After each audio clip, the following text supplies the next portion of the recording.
Dégagez les espaces de circulation, comme les passages de porte, les couloirs, les aires de giration, pour tourner en fauteuil ou en rollator. Permettre des appuis stables et réguliers.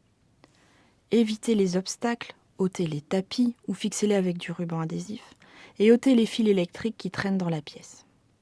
Limiter les déplacements inutiles, organisez les rangements pour avoir à portée de main ce que vous utilisez le plus souvent. Pensez aussi aux accès extérieurs. Le revêtement, y a-t-il des gravillons, du macadam? Y a-t-il des marches d'accès? Y a-t-il un ascenseur? Etc. Pour cela, voici quelques moyens.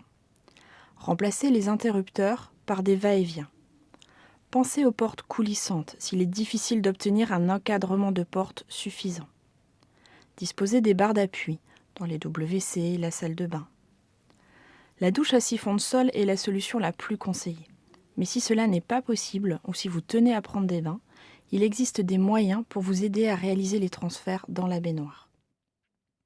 Pensez à l'accessibilité en position assise, par exemple en fauteuil roulant ou sur une chaise pour limiter la fatigue, au lavabo ou au plan de travail de la cuisine.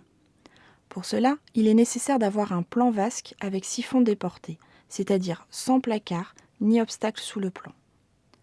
Pensez à l'accessibilité des différents éléments, la robinetterie, les miroirs, les rangements hauts et bas. Vous pouvez par exemple placer des placards coulissants pour faciliter l'accès à ce qui est au fond. Utilisez la domotique, comme les volets roulants électriques.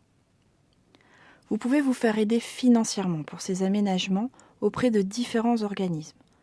La Maison départementale des personnes handicapées, la Caisse d'allocation familiale, l'Agence nationale de l'habitat, les centres communaux d'action sociale. N'hésitez pas à vous adresser à eux ou à une assistante sociale pour vous accompagner dans ces démarches.